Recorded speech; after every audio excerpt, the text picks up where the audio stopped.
సభ జరిగేది కేవలం 5 రోజులు అన్నారు.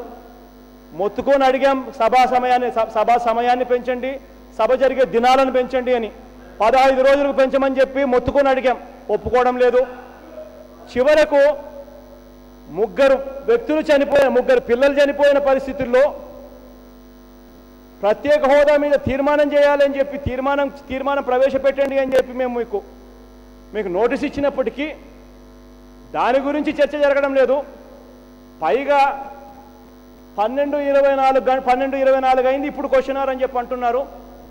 గతంలో ఎప్పుడు కూడా 12 తర్వాత క్వశ్చన్ అవర్ జరిపించిన రోజులు ఎప్పుడూ లేవు, ప్రారంభించిన రోజులు ఎప్పుడూ లేవు. అటువంటిది కేవలం ఈ చర్చ జరగకూడదు అని ఒకే ఒక ఉద్దేశంతో మాత్రమే ఇవాళ క్వశ్చన్ అవర్ జరుపుతా ఉన్నారు. ఇప్పుడు అధ్యక్ష, క్వశ్చన్ అవర్ అనేది రేపు జరిపించండి, ఇంకా మంచిది. అందరం విందాము, రేపు కూడా క్వశ్చన్ అవర్ ఉంటుంది, అందరం కూడా విందాం. కానీ ఇవాళ సంతాప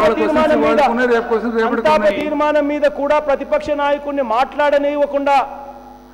మాట్లాడనివ్వకుండా చంద్రబాబు నాయుడు గారిని 15 నిమిషాలు 20 నిమిషాలు ఆయన ఇష్టం వచ్చినట్టు ఆయన మాట్లాడించేదానికి అవకాశం ఇచ్చి కూడా పూర్తిగా క్లోజ్ చేసిన పరిస్థితి ఎప్పుడు జరగదు అసెంబ్లీలో.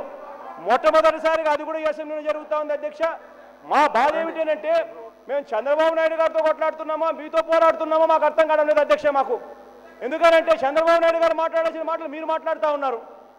నిజంగా ఆశ్చర్యంగా ఉంది అధ్యక్ష. ఇది ఇప్పుడు కూడా 12:20 అయిపోయింది, మొదలు పెడతాము అని అంటే మీరు మొదలు పెట్టనివ్వరు.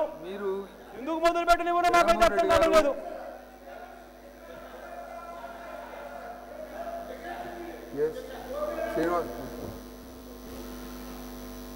సార్